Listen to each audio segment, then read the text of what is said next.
വാ ചേച്ചി.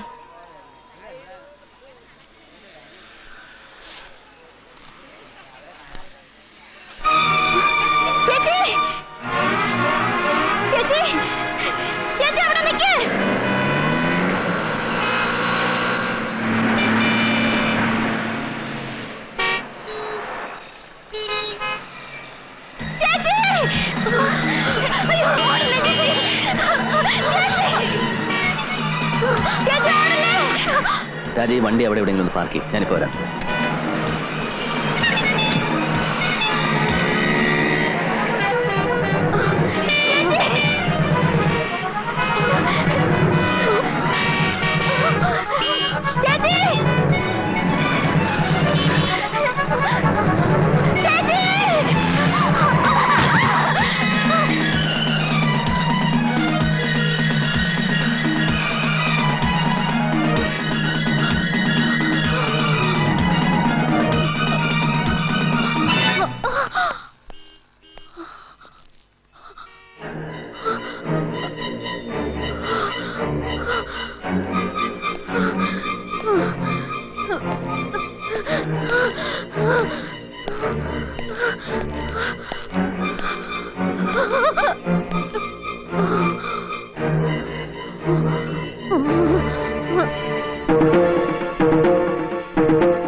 ചേച്ചിക്ക് ഇത് എങ്ങനെ സംഭവിച്ചു?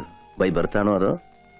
അല്ല സർ, ചേച്ചി ഇങ്ങനെയായിട്ട് അധികം കാലമായില്ല, 1 വർഷമായി കാണും. ഒരു ദിവസം സെക്കൻഡ് ഷോ കഴിഞ്ഞ് ചേച്ചി ഹസ്ബൻഡ് വീട്ടിലേക്ക് വരികയായിരുന്നു.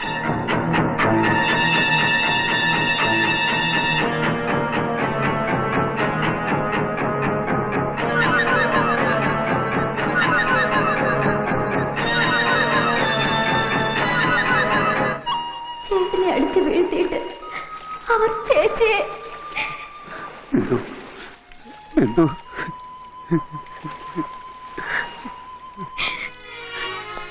ആ സംഭവത്തിന് ശേഷം ചേച്ചി നോർമൽ അല്ലാതായത്. അതൊന്ന് പോലീസ് റിപ്പോർട്ട് ചെയ്തില്ലേ? ചെയ്തു. അതിനെ കുറിച്ച് അന്വേഷിക്കാൻ അന്ന് ഡിവൈഎസ്പി ആയിരുന്ന ഇന്നത്തെ SP സുഗുണപാലൻ വീട്ടിൽ വന്നു. 24 മണിക്കൂറിനകം പ്രതികളെ കണ്ടുപിടിക്കും, കേസെടുക്കും, ശിക്ഷിപ്പിക്കും. ആ കാര്യം ഞാൻ ഏറ്റു. പക്ഷേ നിങ്ങളുടെ പരിപൂർണ സഹകരണം പോലീസിനുണ്ടാവണം.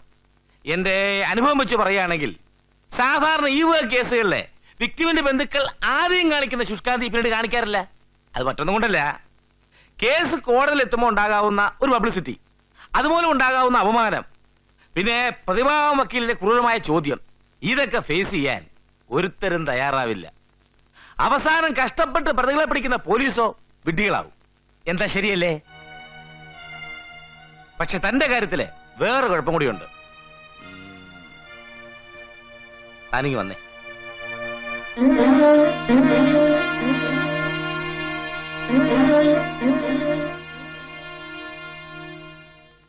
കോടതി വെച്ച് പ്രതികളെ ഐഡന്റിഫൈ ചെയ്യാൻ ഈ അവസ്ഥയിൽ ഇവർക്ക് കഴിയുമോ? സംശയമാണ്. കഴിയാതെ വന്നാൽ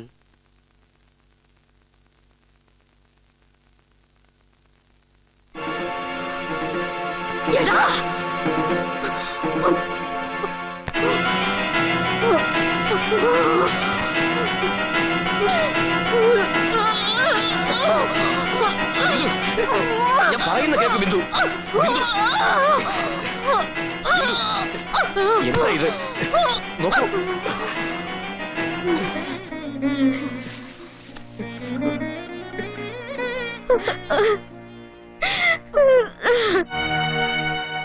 അതോടെ ചേട്ടന്റെ ആവേശമൊക്കെ തണുത്തു.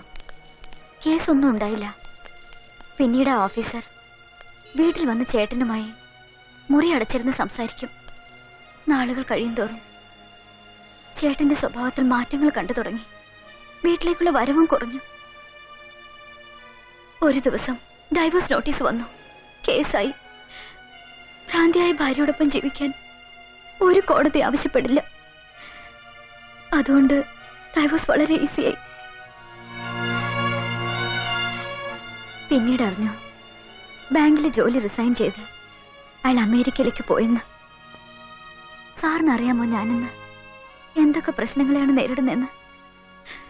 വീട്ടിൽ ഞാൻ ഒരാളാണ് സാർ ഏർണിംഗ് മെമ്പർ. അമ്മ, ചേച്ചി, ചേച്ചിയുടെ കുട്ടി, ചികിത്സ, വലിയ പ്രാരാബ്ദമുണ്ട് സാർ. എന്റെ ദുഃഖങ്ങളൊക്കെ പറഞ്ഞ് സാറിനെ എന്തിനാ ഞാൻ വിഷമിപ്പിക്കുന്നത്? Sorry sir.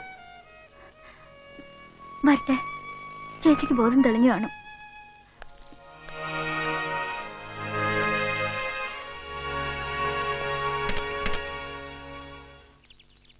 ഏത് ദൈവത്തിന് മുമ്പിൽ വേണമെങ്കിലും ഞാൻ സത്യം ചെയ്യാം, ഈ 2 കേസിലും ഞങ്ങളുടെ നിർഗുണഭാവനിൽ എന്തോ വൃത്തികെട്ട താല്പര്യം ഉണ്ട്.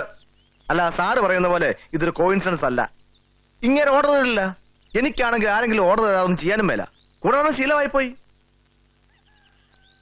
സാറ് പറ, ആ നിമിഷം ആ ദുർഗുണനെ ഏതെങ്കിലും കാട്ടിലോ ഗുഹയിലോ ഞാൻ കൊണ്ടുപോകാം. എന്തിന്? നല്ല പോലെ ഒന്ന് സൽക്കരിക്കാൻ. അറിയാവുന്ന മുഴുവൻ ഛർദ്ദിക്കുന്ന വരെ ഞാൻ അവനെ പൂശും. എന്റെ തൊപ്പി വേണേ പോട്ടെ. ഞാൻ സാറിന്റെ എസ്റ്റേറ്റ് വന്നു വലിയ റബ്ബറും വെട്ടി ജീവിച്ചോളാം. ഈ ആറ്റിറ്റ്യൂഡ് ആദ്യമേ മാറ്റണം. ഇതൊന്നും അല്ല രീതി. വ്യക്തമായ തെളിവില്ലാതെ അയാളെ ഒന്ന് തൊടാൻ പോലും കഴിയില്ല. ഒന്നാമത് ആദ്യത്തെ കേസിൽ പരാതിയില്ല, പരാതിക്കാരനുമില്ല. രണ്ടാമത്തെ കേസിൽ പ്രതി ശിക്ഷ അനുഭവിച്ചുകൊണ്ടിരിക്കുകയാണ്. കോടതി ശിക്ഷിച്ച ഒരു കേസ് റീഓപ്പൺ ചെയ്യണമെങ്കിൽ ചില്ലറ ബുദ്ധിമുട്ടൊന്നുമല്ല. ശക്തമായ തെളിവുകളില്ലാതെ ആദ്യത്തെ കടലാസ് പോലും അനക്കാൻ സാധിക്കില്ല. അപ്പൊ പിന്നെ എന്ത് ചെയ്യും? ചില കാര്യങ്ങൾ വ്യക്തമാവണം. 2 കേസിലും പ്രതികൾ ഒന്നാണോ? പിന്നെ അവരും സുഗുണപാലനും തമ്മിൽ എന്തെങ്കിലും കണക്ഷൻ ഉണ്ടോ? അത് കണ്ടുപിടിക്കാൻ എന്താ മാർഗം? ഒരു മാർഗമുണ്ട്, പക്ഷേ അതൊരു പരീക്ഷണമാണ്. എത്രത്തോളം സക്സസ് ആകുമെന്ന് പറയാൻ പറ്റില്ല. പട്ടാളത്തിൽ രഹസ്യം സൂക്ഷിക്കുന്നതിന് പല രീതികളുണ്ട്. അതിലൊന്ന് രഹസ്യം പരസ്യമാക്കുക എന്നുള്ളതാണ്. ശത്രു രാജ്യത്തെ തെറ്റിദ്ധരിപ്പിക്കാൻ സ്വന്തം ഡിഫൻസ് രഹസ്യങ്ങളെക്കുറിച്ച് പരസ്പര വിരുദ്ധമായ വാർത്തകൾ പത്രങ്ങളിൽ ഒഫീഷ്യലായി പ്രചരിപ്പിക്കാറുണ്ട്. അതുപോലെ ഈ കേസിലെ യഥാർത്ഥ പ്രതികളെ മിസ്ലീഡ് ചെയ്യിക്കുന്ന തരത്തിലുള്ള വാർത്തകൾ പത്രങ്ങളിൽ വരുത്തണം. വന്നാൽ യഥാർത്ഥ പ്രതികൾക്ക് സുഗുണപാലനുമായി എന്തെങ്കിലും ബന്ധമുണ്ടെങ്കിൽ തീർച്ചയായും അവർ അയാളുമായി ബന്ധപ്പെടാതിരിക്കില്ല. അവര് ബന്ധപ്പെട്ട നമ്മളെങ്ങനെ അറിയുക? ആ തലവേദന എനിക്ക് വിട്ടുതരിക. ആദ്യം പത്രത്തിൽ വാർത്ത വരട്ടെ.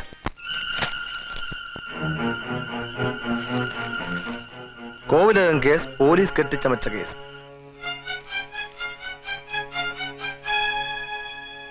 പറഞ്ഞ പോലെ എല്ലാ പത്രങ്ങളിലും വാർത്ത വന്നു കഴിഞ്ഞു. ഇനി എന്താ അടുത്ത step?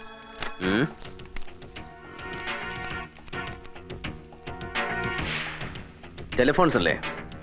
Assistant engineer mister Poduval please. സീറ്റിലില്ലേ? ഞാൻ ഹോൾഡ് ചെയ്യാം. ആ മിസ്റ്റർ പൊതുവാളാണോ? ഞാൻ അനിയൻ കുരുവിള. 613672 613673 705762.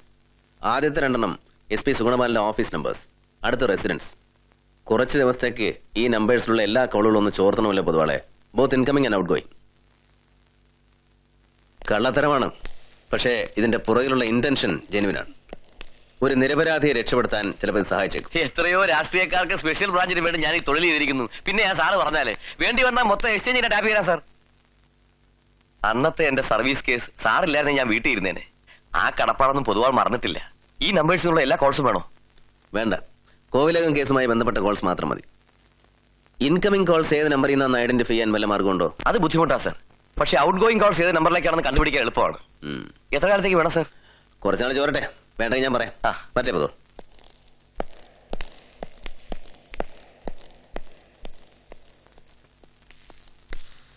അക്കാമ എന്തിനാ അതേക്കുറിച്ച് വറി ചെയ്യുന്നത്? പത്രക്കാരങ്ങനെ പല അഭ്യാസവും കാണിക്കും. അക്കാമേ, ഒരിക്കൽ ശിക്ഷിച്ച കേസ് റീഓപ്പൺ ചെയ്യുന്ന പ്രശ്നമേ ഇല്ല. Good evening, complaints. Yes, sir. Your number, please. Yes, sir. Akkamma ഇതിന് അതേക്കുറിച്ച് വറി ചെയ്തത് പത്രക്കാരങ്ങനെ പല അഭ്യാസവും കാണിക്കും. അക്കാമേ, ഒരിക്കൽ ശിക്ഷിച്ച കേസ് റീഓപ്പൺ ചെയ്യുന്ന പ്രശ്നമേ ഇല്ല. ചോർത്തൽ മതിയോ അതോ കണ്ടിന്യൂ ചെയ്യണോ? കുറച്ചു ദിവസം കൂടെ. എന്താ ബുദ്ധിമുട്ടാവോ? ഏയ് ബുദ്ധിമുട്ടൊന്നുമില്ലേ. ഞാൻ മറ്റന്നാൾ അങ്ങോട്ട് വരുന്നുണ്ട്, മോർണിംഗ് ഫ്ലൈറ്റിൽ. You should wait for me in the airport. Yes, ഞാൻ വരാം. ഓക്കേ.